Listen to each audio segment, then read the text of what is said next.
ሰላም እንዴት ናችሁ? እንግዲህ ያሁኑ ትንሽ ከባድ ነበረ። እንደሌላ ጊዜ ሸነጥ ብዬ ምናምን በጣም በቃ ደስተኛ ሆኜ ምናምን አይደለም ያሳለፍኩት።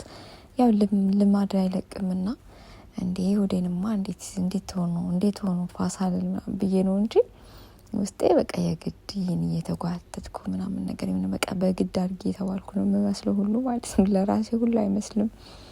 ምክንያቱም ቅዳሜ ለትንሽ ተከፍቼ ነበርና እውነት ለመናገር በቃ የእውነት በጣም ደብሮኝ ከፍቶኝ ምናምን አልቅሼ ምናምን ነበር ያሳለፍኩትኝና ያው ለምን ብላችሁ ምክንያቱም እንዳትጠይቁኝ ሰው ስለሆንኩ በኑሯችን ውስጥ ብዙ የሚያጋጥሙ ነገሮች አሉና አንዳንዴ ነገሮች እኛ በጠበቅናቸው መንገድ ላይ ሄዱ ይችላሉ። ደግሞ የሆነ ነገር አስከፍቶ ሊሆን ይችላል። ብቻ እኔ ስስ ነኝ ለመደሰትም ለመከፋትም ቅርብ ነኝና ከፍቶኝ ከዛ ተደብሬ ምናምን የሆነ ሰዓት ላይ ግን ብድግ አልኩኝ ማለት ነው። ቅዳሜ ታውቃላችሁ ልምድ አለኝ ጸጉሬን የመቀባት ምናምን የመታጠብ ምናምን ፋይ ማለት ኦሬ ፋይ እንዲል ማለት ነውና ከዛ ተነሳሁኝና ምን አባቱን ስና ነው መከፋው ለምን ብዬ ተነስቼ ጸጉሬን ተቀብቼ ምናምን ታጥቤ ፋ ብዬ ነው ያደርኩትና ግን ጠዋትም ስነሳ ያን ያህል አልነበረም።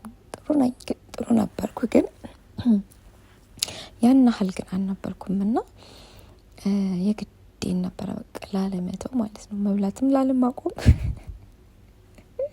በቃ ለይዞ እዚህ ጋር የምሬን ምላችሁ ቀምን አባቱን ስና ነው መከፋውና ተደብሮ ማሳልፈው ያል ብዬ ማለት ነውና ይሄንን መናገራችሁ ለምንድነው ሁሉ ጊዜ ደስተኛ ልንሆን አንችልም። በቃ ሁሉ ጊዜ ነገሮች እኛ በጠበቅናቸው መንገድ ሊሄዱ አይችሉምና ሰው ስለሆነን ማለት ነው።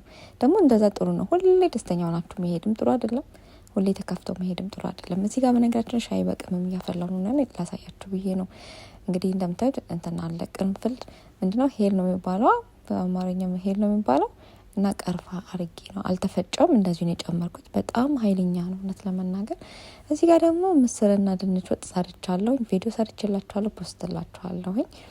እሱን ነበር ያበላሁት ማለት ማሟሙቄ ሻይና አፍልቼ ምናምን ቃሪያን እንደምታዩት እንግዲህ ያው በእንጀራ ለምን አላረክሽ ምናምን እንዳትል እንጀራ የለኝም እጋግራለሁ ሰሞኑን።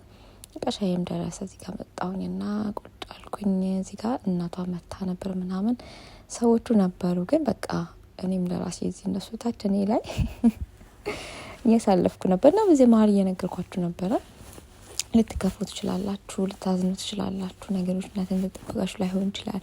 ኃይለኛ ድብርት ውስጥ ብትገቡ ምን አባቱ ብላችሁ ብትገበሉ እሺ እጅ አትስጡ። የሆነ በቃ እዛ ነገር ውስጥ ለመቆየት ምንድነው ከዛ ነገር ውስጥ ለመውጣት ሞክሩ። ለመቆየት ጥረት ከማድረግ ይልቅ ለመውጣት በቃ ታገሉ።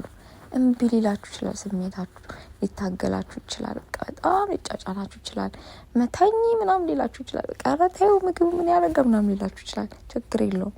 ማልቀስ ካለባችሁ አልቅሳችሁ ታጥባችሁ ምንም እንዳልተፈጠረ ብድግ ብላችሁ ለራሳችሁ ማድረግ ያለባችሁ ነገር አድርጉ። ይሄን የምላችሁ ሰው ቤት ለምትሰሩ ብቻ አይደለም፣ በራሳችሁ ዓለም ለምትኖሩ ራሱ ብቻችሁን ለምትኖሩ፣ ከቤተሰብ ጋር ለምትኖሩ፣ አግብታችሁ ለምትኖሩ፣ በየትኛውም ሁኔታ ውስጥ ምንም አይነት ችግር ቢያጋጥማችሁ ወይም ቢያስከፋችሁ እዛ ነገር ውስጥ አትቆዩ። እሺ ተጠጥብ ብላችሁ ምናምን ነገር ምንም እንዳልተፈጠረ ለራሳችሁ መውጣት ካለባችሁ ውጡ። ዘንጣችሁ የምሬን ነው። አለበዛ ቤት ውስጥ ዝንጥ ብላችሁ በቃ ብልጭ ብላችሁ ያን ነገር እርሱትና ከውስጣችሁ አውጡትና ማለት ነውና ካለበለዛ ኃይለኛ ዲፕሬሽን ውስጥ ትገባላችሁ ማለት ነውና እንደዛ ነገር ውስጥ ላለመግባት ሞክሩ። ራሳችሁን ወደዱ፣ ራሳችሁን አክብሩ፣ ፈጣሪያችሁን አመስግኑ። ከዛ ደግሞ የተሰጣችሁን ነገር ቁጠሩ፣ በረከታችሁን ቁጠሩ።